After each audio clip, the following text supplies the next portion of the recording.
இந்த வீடியோ எதுக்குன்னு பார்த்தீங்கன்னா, அடுத்த மாதம் ஊருக்கு போகிறதுக்கு, அதாவது இங்கே மால்தீவ்ஸ்லேருந்து ட்ரிவாண்ட்ரம் போகிறதுக்கு போன மாதமே செக் பண்ணி பார்த்தேன் ஃப்ளைட்டு. வெறுமனே ஒரு 2-3 சீட்ஸ் தான் இருந்துச்சு. இது ஏன்னு பார்த்தீங்கன்னா, நமக்கு டைரக்ட் ஃப்ளைட்டுன்னு பார்த்தா மால்தீவியன் ஏர்லைன்ஸ் மட்டும்தான் இருக்குது. கோவிடுக்கு முன்னாடி வரைக்கும் ஏர் இண்டியா வந்துட்டு தான் இருந்துச்சு. அதுக்கப்புறமா கம்ப்ளீட்டாக ஸ்டாப் பண்ணிட்டாங்க. அது எதனாலன்னு தெரியல. ப்ரைஸுமே பார்த்தீங்கன்னா இப்போ இருக்கிறத விடைக்கும் ஹாஃப் அமௌண்ட் தான் இருந்துச்சு. மாலை டு ட்ரிவாண்ட்ரம் பார்த்தீங்கன்னா ஜஸ்ட் 45 மினிட்ஸ்லேருந்து 1 hour தான் ஆகும். ஆனால் கொச்சினுக்கு தான் டைரக்ட் ஃப்ளைட் இருக்குது. இப்போ ட்ரிவாண்ட்ரத்துக்கு ஃப்ளைட் விட்டாங்கன்னா பார்த்தீங்கன்னா அதுக்கு பக்கத்தில் தமிழ்நாடாக இருந்தாலும் சரி, கேரளாவாக இருந்தாலும் சரி, நமக்கு போகிறதுக்கு ரொம்பவே ஈஸியாக இருக்கும்.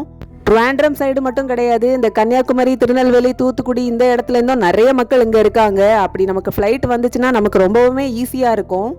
அப்புறமா எனக்கு ரீசெண்டாக தெரிஞ்ச விஷயத்த உங்களுக்கு கூட ஷேர் பண்ணிக்கிறேன். ஹனிமாது ஏர்போர்ட்லேருந்து ட்ரிவாண்ட்ரத்துக்கு டைரக்ட் ஃப்ளைட் இருக்குது. எனக்கு ரீசெண்டாக தான் தெரியும். அது அந்த ஐலண்ட் பக்கத்தில் இருக்கவங்க தாராளமாக அங்கேருந்து ட்ரிவாண்ட்ரம் போகலாம்.